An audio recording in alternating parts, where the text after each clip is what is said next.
Looking for nerdy news? You're in the right place. Great. This guy's gonna be late again. This is the Nerdy News Rundown. I got plenty of time. On today's show, the Venom movie. There's a new rumor about the plot. You're not gonna like it. Krypton. The season premiere drops tonight. I want to tell you why you should check it out. Dragon Ball Super. The new trailer for the upcoming movie dropped. We're going over all of that and your questions. I'm gonna be late! I'm your host, Josh Lucas, broadcasting live from... Due to inclement weather conditions, today's show will not be taped at Uncanny and instead will be taped from the safety of Josh's house. Yes, I did just speak in the third person. Let's get this show started.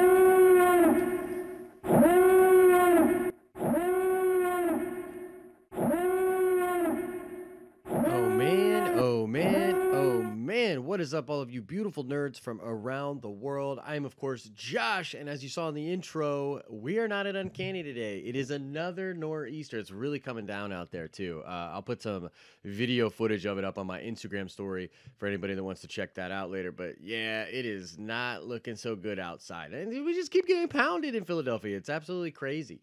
But I talked to Rob about it yesterday. Actually, Uncanny is closed. All of their locations are closed today, which is pretty wild, but that's kind of what you need to do when these kind of situations happen. So we've got a really fun show today. I want to go into some of these topics, guys. I'm sorry about the delay. I was trying to get James on here. Like, we were literally sitting here trying to record, and it just didn't work, and I was getting really frustrated with it. OBS, which is what we use to stream, piece of shit software. That's what it should be standing for, but it's whatever. So we're going to try to get James on here eventually, but let's get right into the first topic of the day, guys. The first topic of the day struck me, really. I mean, it's a Venom movie rumor about the plot, and it's not going to make any of you happy. In fact, quite the opposite, in my opinion. So there is a rumor out here right now that the Venom symbiote itself will actually not be in the movie much at all. And I know, right?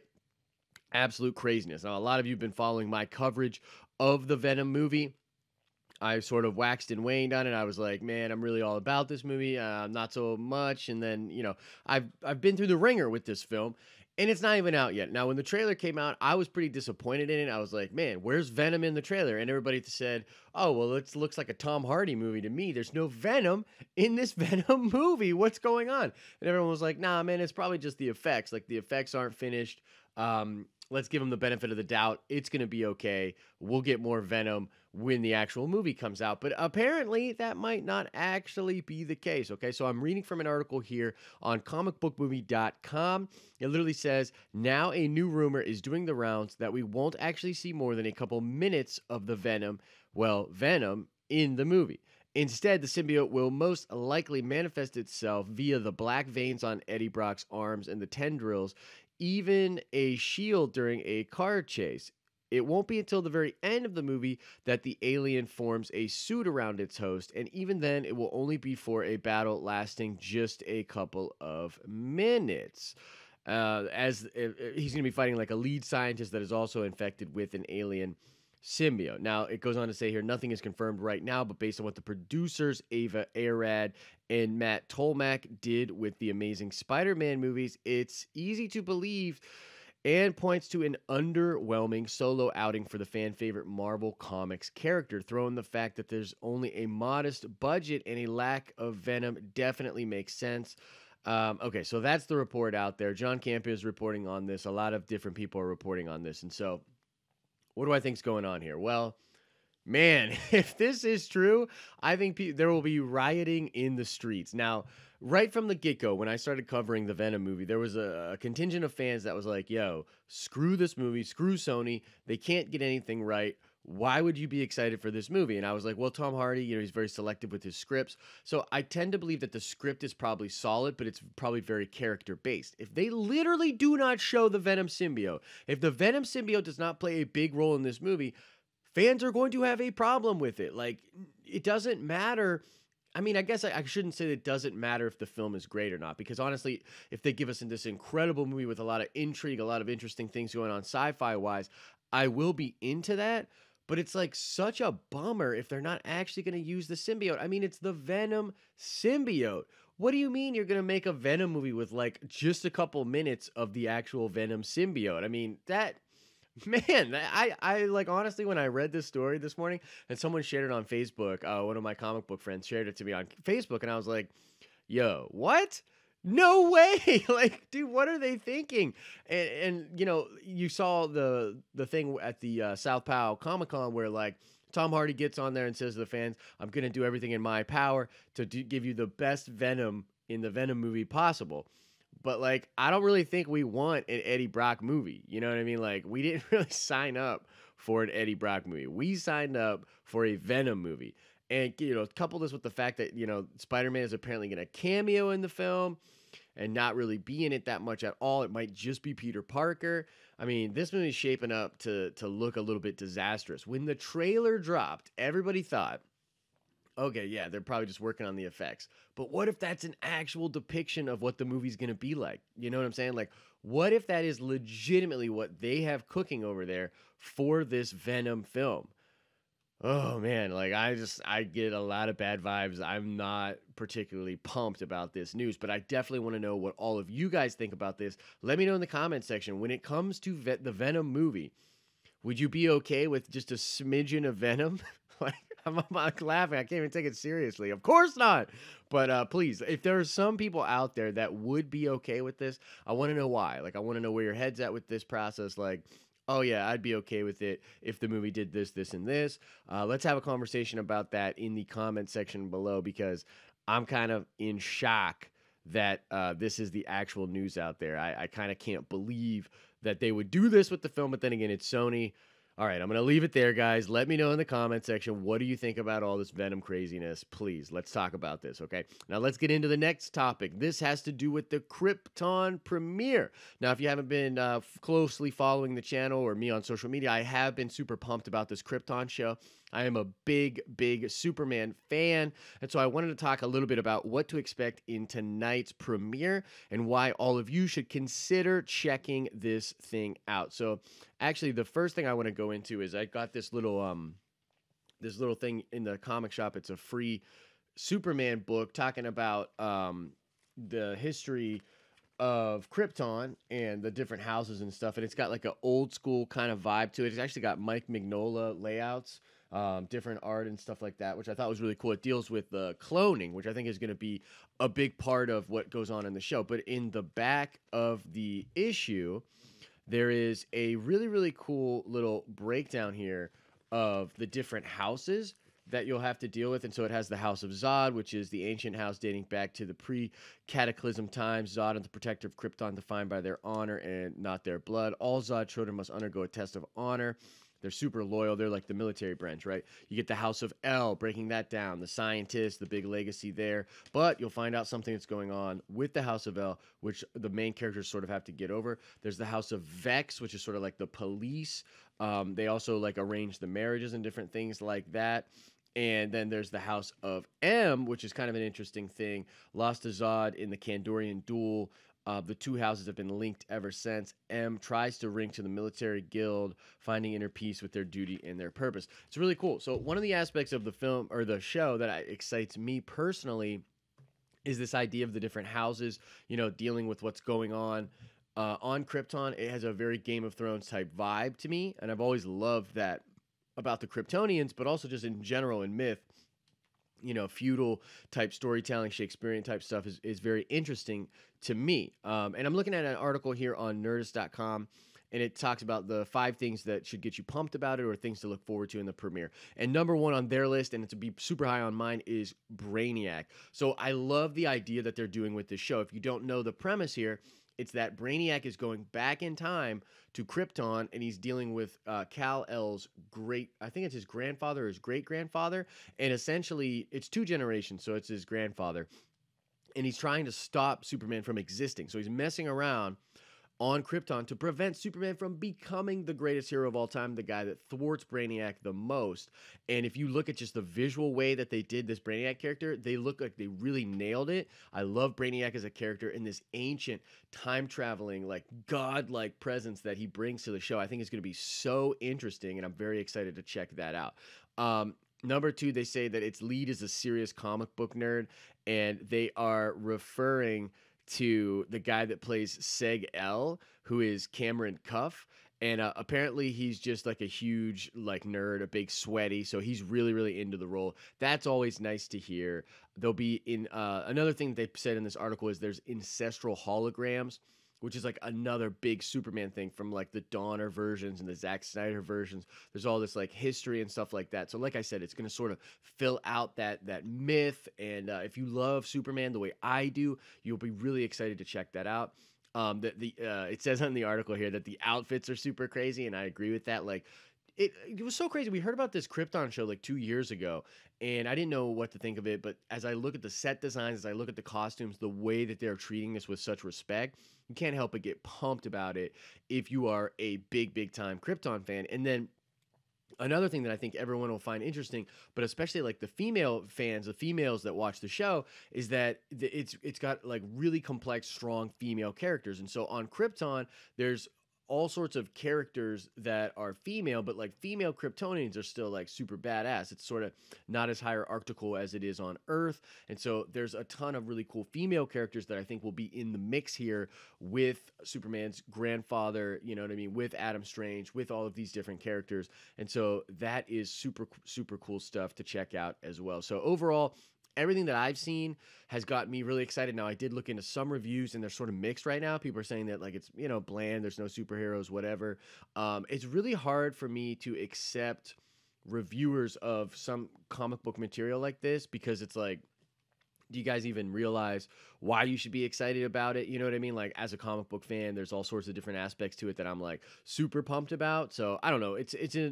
I'm taking those reviews with a grain of salt. I'm going to go in and check it out for myself, but I wanted to address this with you guys. The Krypton premiere is tonight on Sci-Fi. I'm incredibly excited for it. I am super pumped to check it out, so I wanted to pass it along to you guys. What do you think about Krypton? Have you seen anything from it?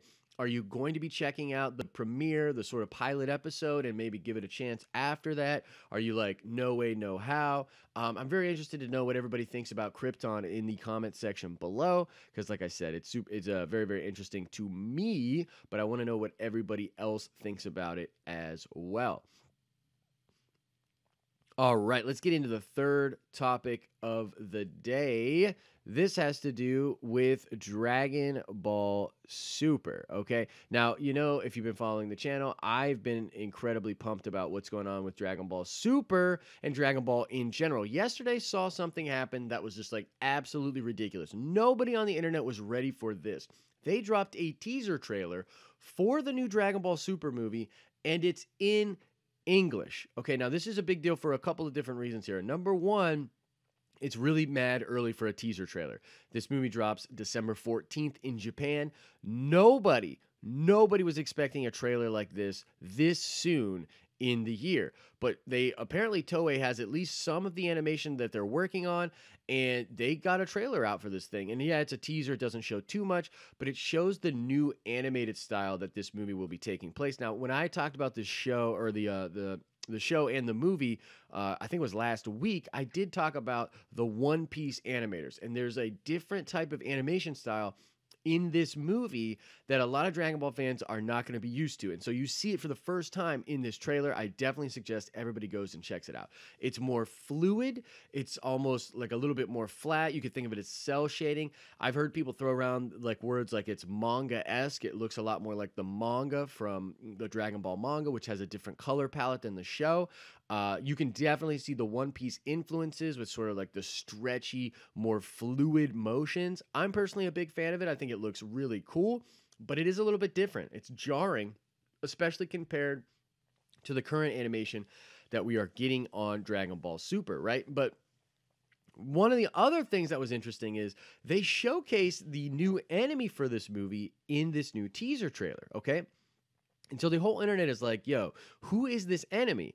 And we had heard a little bit of rumors last year about how this movie was going to talk about the Saiyans and the histories of the Saiyans. And it really does appear that this is a Saiyan villain, okay?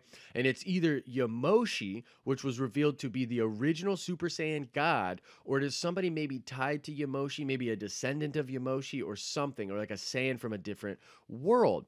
And so you get this new badass looking Saiyan, and I wanted to sort of break this down and talk about who this person could be, what this could mean. Now, there was somebody on Twitter yesterday, because it was also announced that we're getting a new mobile game, which is a 3D fighter. I think it's called Legacy, Dragon Ball Legacy.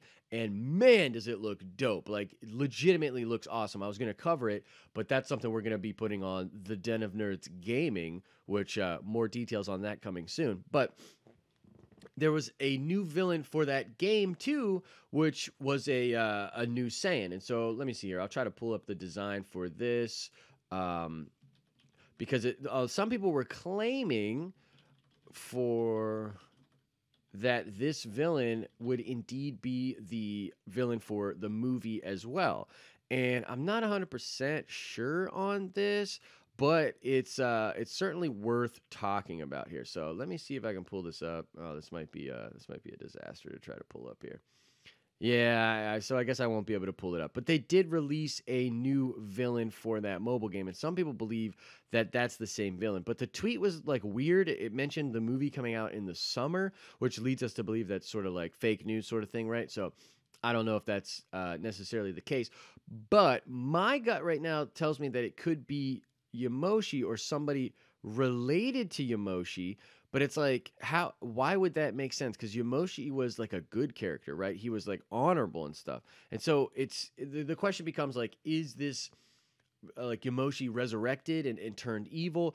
Are the gods utilizing the body or the spirit of power of Yamoshi, or is it a completely different sort of villain? And so one of the things we've been seeing in the current run of Super is like how crazy the Saiyans are and how the Saiyans like always break their limits. And it even says in the trailer, Saiyans have no limits. Goku has Earth. And so you really get this picture, even though it's just a trailer, that there's going to be this Saiyan villain that is like defending his world or his home or something like that. And Goku is going to have to fight this guy. Now, my money right now is that it's a descendant of Yamoshi. It's a descendant of Yamoshi that's somehow like fighting for like honor or trying to like destroy Goku because Goku is tapped into the Super Saiyan God power, and maybe it's like a Highlander type thing. But either way, this is going to be really, really cool. Now, if you're not a hardcore Dragon Ball fan, here's what I want to say to you. I'm sure you're aware of what Dragon Ball is. It's been on the rise. There's a Dragon Ball renaissance that we're having right now. This trailer and this movie is aimed at people like you. It is aimed at the casual fan, because what they are trying to accomplish with this is to widen the net, bring in a whole bunch of new audiences, get people excited about this. So One Piece is like arguably the biggest anime of all time, like right now in Japan and in the East for sure.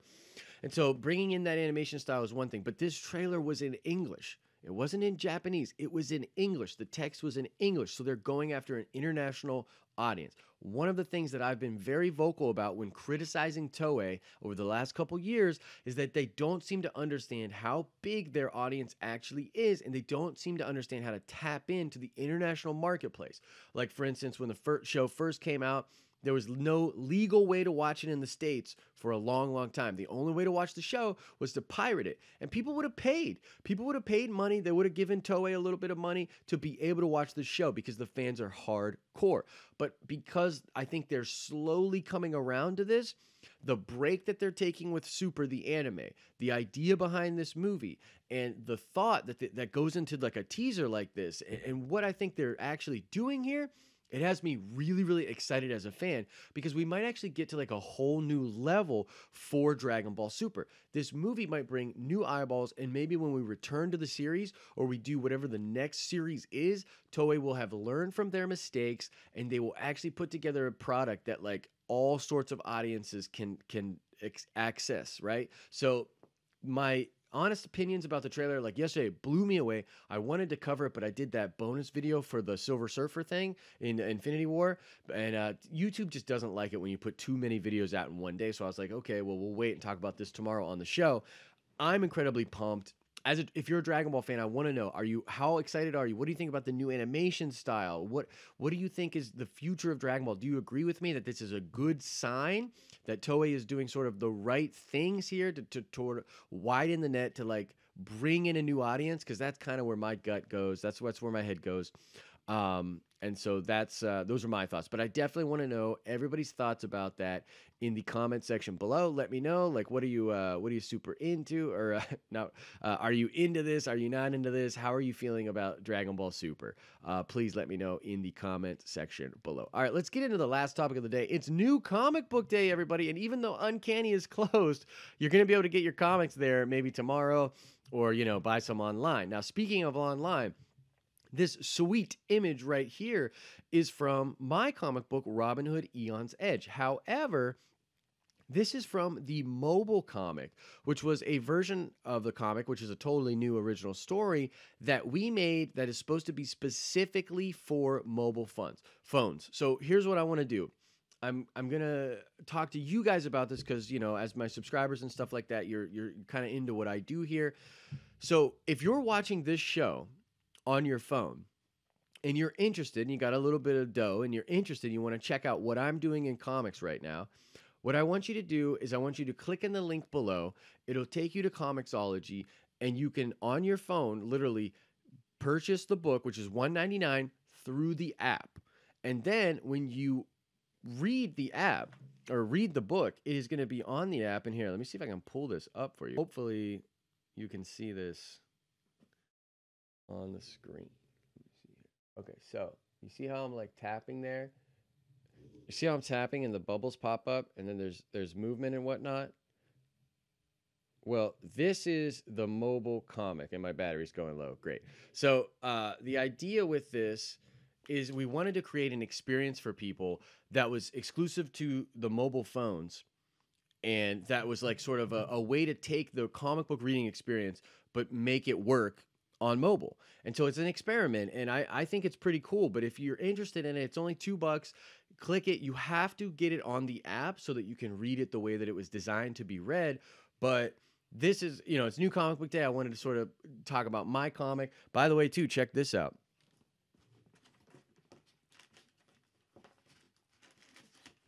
This is the actual physical comic book, and there's an ad for the comic book line that I am the editor-in-chief for, the Red Band comic book line, on the back of it too, which is kind of cool. But I'm pretty excited about this. Soon you'll be able to get physical copies of the book at Uncanny and at other stores and through our online store if you're interested in. But I kind of want to just throw that out there. Check out the mobile comic if you're interested. Now, as far as the other comics that are out there, I got to be honest, it's sort of like a light week for me.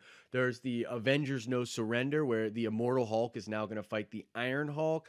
That is a pretty cool book. I'm definitely going to check that out. Dustin has been dragging me back into Marvel, which is kind of fun.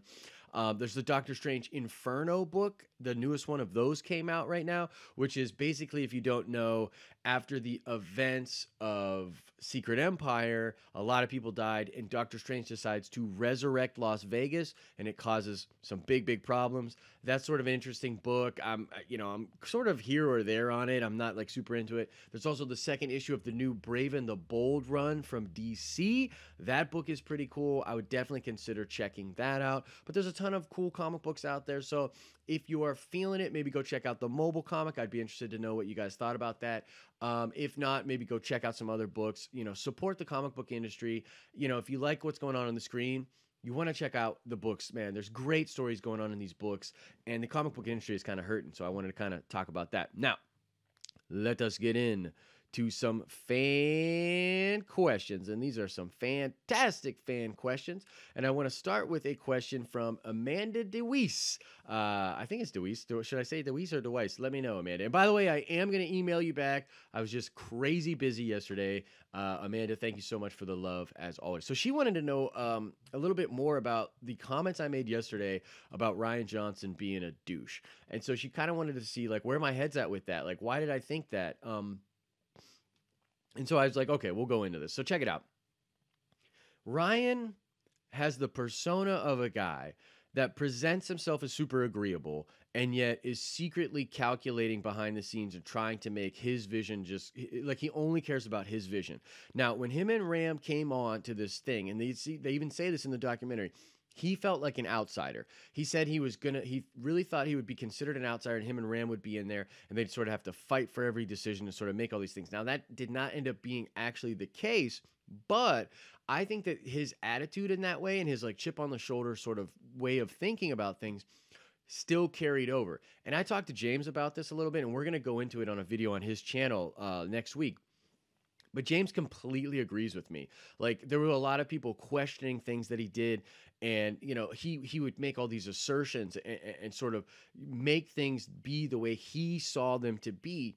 And my honest opinion is that, like, it's sort of a douchey thing to do. He didn't come in to try to be a collaborator. He came in with a vision and wanted to dictatorially create that vision. Now, a lot of directors are like this, and that's totally fine. Like, look, I love Rian Johnson. I'm actually a big fan, but I just wanted to be honest with you guys because, like, as I was watching this stuff, I was like, man, he really is kind of a douche. He really did come in here and try to do this, this, and this. And, you know, the more I think about my first viewing experience of The Last Jedi, the more, like, I really, like, I envy that version of me, because going in for the first time, not knowing anything, all the twists and turns, all the craziness, it really did create this incredible viewing experience. And there was something about that that I really, really liked, but I'm just not super convinced that that matches really well with the motifs of Star Wars. And more or less, I empathize with a lot of the people that didn't like the decisions that Rian made, because he came in there and there were people that were like, bro, I don't know if this is Star Wars. Bro, I don't know if you want to do this. Mark Hamill, like, watch the documentary and the special features, man. Mark Hamill was super not okay with what Rian was doing with the characters and with the stories. And look, the character, and Mark is so humble and stuff, is like, look, the character doesn't belong to me. That's true. But at the end of the day, like, I think you have to be aware of the way fans react to these sort of things. You gave us no Luke Skywalker in 7, like none. And then the version that we get in 8 is just so far removed from the character that we fell in love with in the original trilogy. Now, to me, it diegetically makes sense and I buy it. Like, I'm like, okay, no, I get it. That's not one of my problems with the film. But like the Canto Bight stuff, before I even saw any of these special features, before I saw any of the behind the scenes stuff, I thought in my head, I was like, yo, the reason Rian didn't cut Canto Bight is because he was so in love with his version of the cantina. He so wanted to make his version of the cantina and make his like stance and his staple in Star Wars. He wanted that in there so badly that he was blind to the fact that it really didn't fit into the flow of the narrative. And that is so crystallized for me now. Like, I am so certain that that was exactly what was going on. There's also this thing that I deal with a lot of like my writers, because I'm like an editor, and when I work with other creators or even myself, I fall into this trap of what I call overwriting it, where like you're so focused on being great. Like I had this professor in college once, and he was looking at some of my designs, and he said, look, all of these designs scream, I'm trying to be a genius. I want to be a genius. And he's like, that's not what good design is. Good design is like symmetry, balance, unity, all of these different things, macro, micro, all these different ideas. And he's like, don't overthink it. Don't try to be a genius. Just design well, and eventually like your genius will manifest. And I struggle with this too in storytelling, but I am telling you, I honestly believe that Rian came in and understood the pressure of what he was doing, understood what the opportunity was, and he overrode it, and he over-directed it. That's just kind of my opinion. Like I said, I actually really like The Last Jedi, so I don't want to like... look, I know sometimes it can be confusing when you hear me talk about things, but I am not the kind of guy that's like... takes a firm stance and is like, this is how I feel about it, and I'll never change my opinion. When I first walked out of Last Jedi, I didn't really like it that much. Then as I watched it more and more, I fell in love with it. I think it's a great movie. But specific to like the douchebag question, I guess it would just be like the way that he presents himself as what I would call sort of disingenuous. Like, you know, look at the way he like does some of the directing with Rey, where he's like, yeah, no, that's great, but what if we tried it this way? And to some people, you might say, oh, well, he's actually just really being nice there, because he could just be like, no, that was terrible, let's do it this way. But to me, the fact that it's so like underhanded, like it just feels really underhanded. It feels like he's just really douchily sort of treating people in a way that they're like cogs in a machine instead of like actually treating them as people. And I know he's not like that, but that is the impression that I got from what was going on in there. So I thought that was a good question, Amanda, and I appreciate your support and everything. So I wanted to address that here on the show. Once again, I am going to email you. I promise. All right, let's get into the last question. This one had to do with all of the Avengers, and it was I don't even know if there's a subscriber, but a guy named Aped3 sent this one in. He said, how can you even have 70 heroes in a Marvel movie? And I think this is a big question. So how can we have this many heroes and not make this narrative just fall apart? And for one thing, I think that the solution is the fact that it's a two-parter. And the fact that the Russo brothers have come out and said that there are characters in Infinity War that will get a lot of showtime in one movie and not the other one. That's a great solution. That will sort of balance it out. I also think there'll be a lot of vignetting. And what I mean by that is they'll be like New York City, like they did in Civil War, and then go there and show some stuff. They'll be like Titan and show some stuff there. You know what I mean? So the narrative will sort of hop around a lot. I think they said, and this is something James and I talked about yesterday, that Thor and Thanos will have the most screen time in the movie.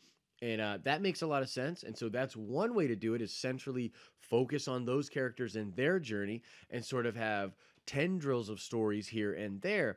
I also think pacing is going to help a lot. And the fact that they are grouping the characters together, it's more like instead of 70 characters, you could think of it as like 5 different groups of characters. And when we go there with those characters, we'll be like focusing on them. So that's sort of my explanation for it. But the reason the question is so good is because who knows if this is actually going to work? I mean, we're all so excited for Infinity War. I haven't heard anybody really stop and ask themselves, like, do we think it's going to be good? Now, look, all of us think it's going to be good. But what I mean is, like, do we really think they're going to be able to pull this off? Like, are the Russos really going to be able to pull this off? Make us believe this world, this story, have all of the heart, show all of these characters, give them the properly allotted time, put Silver Surfer in there. You know what I mean? Like, what's that about, by the way? But, like, do that. That is part of the reason that so many people are going to go see this movie, just to see if it works. Is it, like, does it actually make sense? It's epic on the most epic of scales. And I have faith in the Russo brothers. I think they'll be able to do it. But the question remains, and the jury is still out. So, Ape3, thank you very much for the question. Guys, if you have a question or a topic you want me to go over on a future show, drop it in the comment section. I'll definitely do it. I want to talk about what you guys want to talk about. That's what it's about for me. That's how we're doing this show. So, guys, I apologize. I feel like this show is a little bit wacky, and I want to apologize for that. I was just really frustrated trying to get on there with James, and so we're late, and I felt like we didn't quite up to par with where the quality is normally for the show, so I apologize about that. But I love you guys. We'll be back in Uncanny hopefully tomorrow. It might be a little too snowy. I might do the show again from home. We'll see. But we should be back to normal business as usual very, very soon. I want to thank you guys so much for the support. Thanks to all the Patreon supporters. You guys are amazing. I really think we're doing something very special on this channel. I'm very excited to see where we're going from here. So thank you guys so much. Honestly, it means a lot. And as I always say, I hope you are having an awesome and a nerdy day. And I will see you in the next video.